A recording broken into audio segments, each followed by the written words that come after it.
warahmatullahi wabarakatuh. Anak-anak, perkenalkan nama Ibu adalah Diana Sitasari. Kalian bisa memanggil dengan Ibu Diana.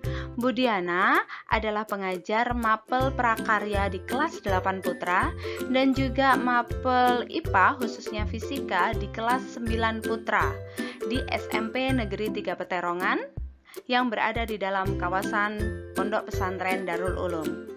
Nah, sebelum memulai pembelajaran, pastikan kalian telah menyiapkan alat tulis dan juga berdoa sebelum belajar. Selamat belajar, semoga kalian mendapatkan hasil yang maksimal. Anak-anak, pada hari ini kita akan membahas materi mengenai pengolahan bahan pangan serealia, kacang-kacangan, dan umbi menjadi makanan atau minuman.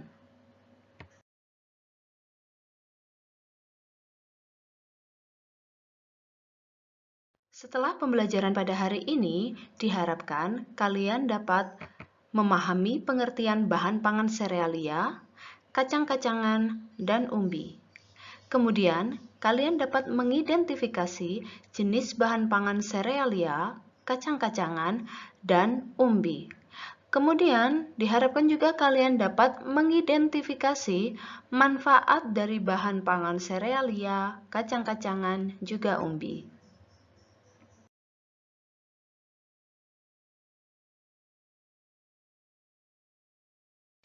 Baik anak-anak, langsung saja kita bahas materinya. Pengertian serealia, kacang-kacangan, dan umbi.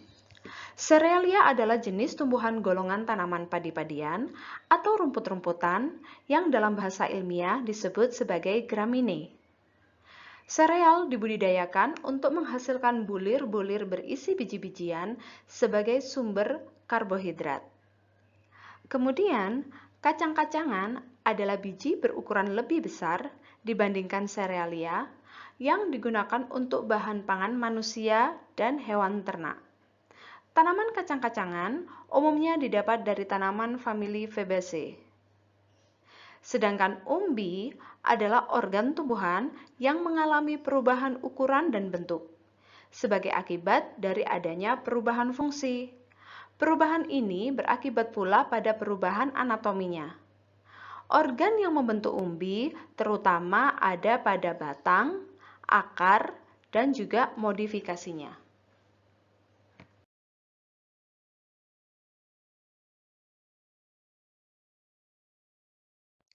Selanjutnya, kita akan membahas mengenai jenis dan manfaat serealia.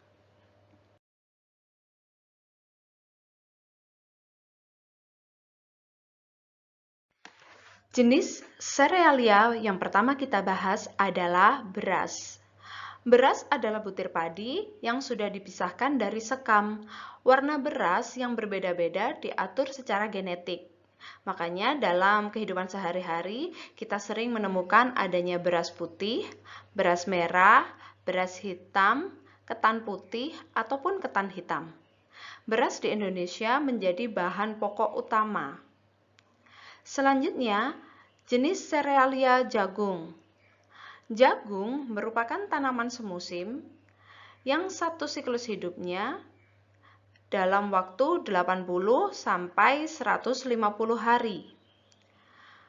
Di Indonesia sendiri dikenal dua jenis jagung, yaitu jagung berwarna kuning dan juga jagung berwarna putih.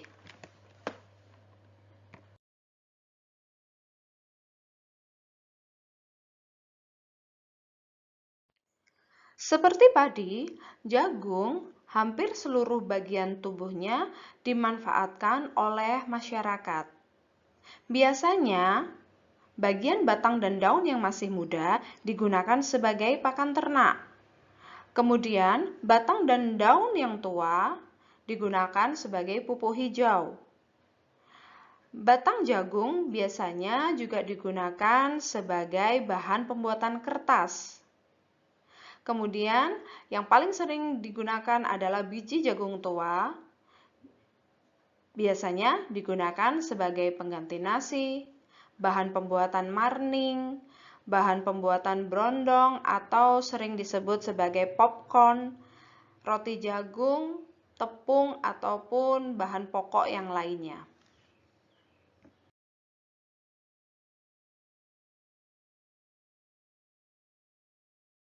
Anak-anak, jenis serealia yang akan dibahas di sini adalah serealia yang sering digunakan di Indonesia atau sering dimanfaatkan di Indonesia.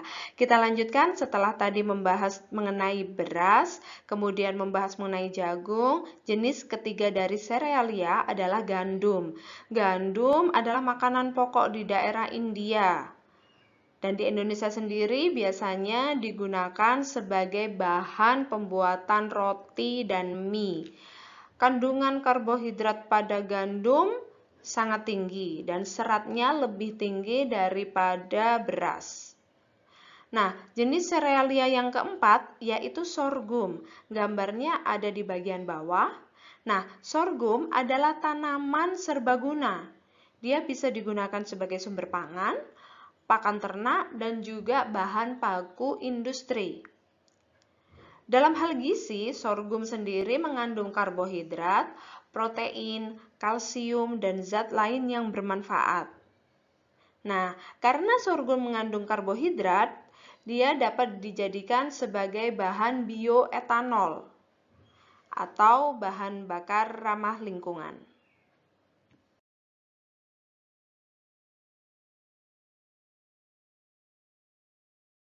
Nah, serealia yang dibahas adalah 4 bahan tadi. Kita lanjutkan selanjutnya dengan jenis dan manfaat dari kacang-kacangan.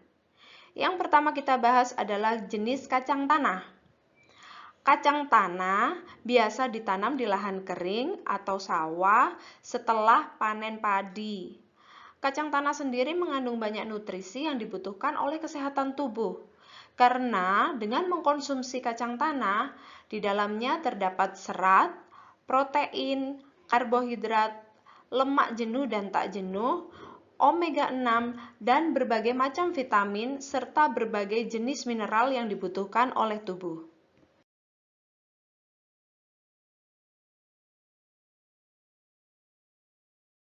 Nah, jenis kacang-kacangan yang kedua yang sering dikonsumsi di Indonesia adalah kacang hijau. Kacang hijau sendiri ditanam pada lahan kering ataupun di sawah setelah panen padi.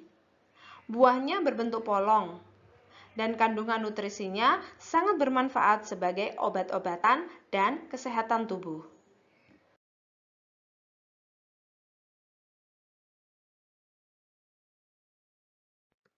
Jenis kacang-kacangan yang selanjutnya kita bahas yaitu kedelai. Sangat favorit di Indonesia karena kedelai digunakan sebagai bahan pembuatan tempe dan juga tahu yang mengandung protein nabati tinggi.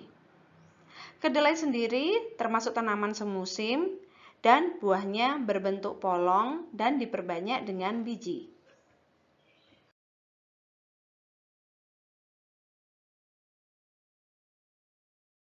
Baik anak-anak, selanjutnya kita akan membahas mengenai jenis dan manfaat umbi-umbian. Jenis pertama yang kita bahas adalah ubi jalar. Nah, di Indonesia sendiri ada 3 jenis ubi jalar yang sangat populer, yaitu ubi jalar yang berwarna putih kecoklatan, merah, dan juga ungu. Ketiga jenis ubi jalar tersebut memiliki produktivitas sangat tinggi dan juga kandungan gizinya sangat tinggi, terutama karbohidrat kompleks.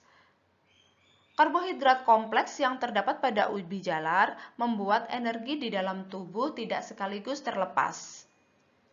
Ubi jalar juga mengandung vitamin C, vitamin A, juga beta-karoten yang dapat melindungi paru-paru dan mencegah kanker di dalam tubuh kita.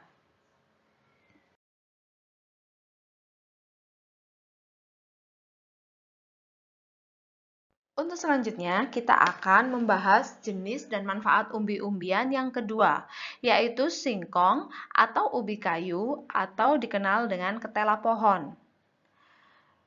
Singkong atau ubi kayu merupakan tanaman perdu dengan akar tunggang dan sejumlah akar cabang yang membesar menjadi umbi akar yang dapat dimakan. Singkong biasanya di dalamnya berwarna putih dan kekuning-kuningan.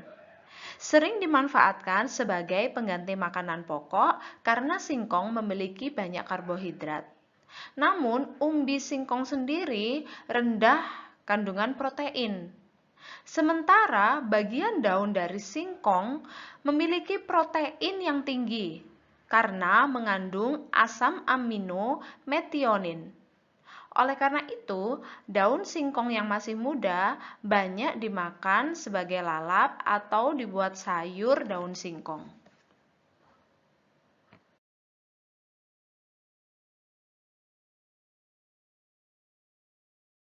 Oke anak-anak, kita lanjutkan jenis umbi yang ketiga, yaitu talas.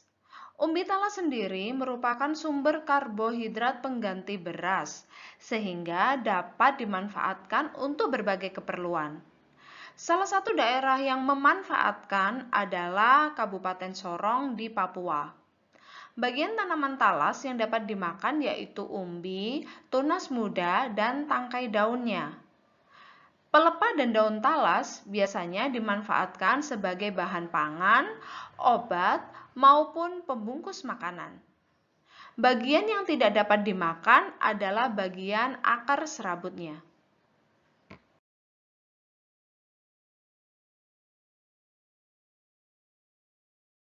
Jenis umbi terakhir yang akan kita bahas yaitu kentang. Favorit kalian ketika sedang berada di kafe ataupun tempat nongkrong, biasanya kalian memilih untuk memesan kentang goreng. Nah, umbi kentang ini sendiri merupakan salah satu tanaman tahunan yang paling banyak ditanam di seluruh dunia. Kentang tergolong herba semusim dan biasanya ditanam di dataran tinggi serta di daerah yang beriklim tropis. Penduduk Eropa dan Amerika Serikat memanfaatkan kentang sebagai bahan makanan pokok karena memiliki kandungan gizi yang lebih tinggi dibandingkan nasi. Kentang sendiri memiliki protein dan mineral yang lebih lengkap. Dan jika dikonsumsi dengan kulitnya, tentu saja dengan proses pembersihan yang benar, maka kentang akan memiliki kandungan karbohidrat yang kompleks.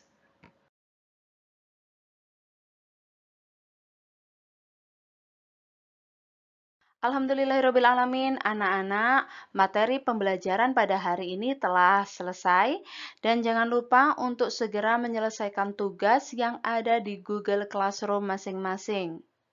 Ingat juga untuk like dan subscribe channel ini agar channel ini dapat berkembang. Jaga selalu kesehatan, jaga selalu kebugaran. Jangan lupa untuk senantiasa membantu orang tua di rumah. Jangan juga tinggalkan sholat. Dan semoga kita segera dapat dipertemukan dalam pembelajaran secara langsung. Terima kasih dan semoga video ini bermanfaat. Wassalamualaikum warahmatullahi wabarakatuh.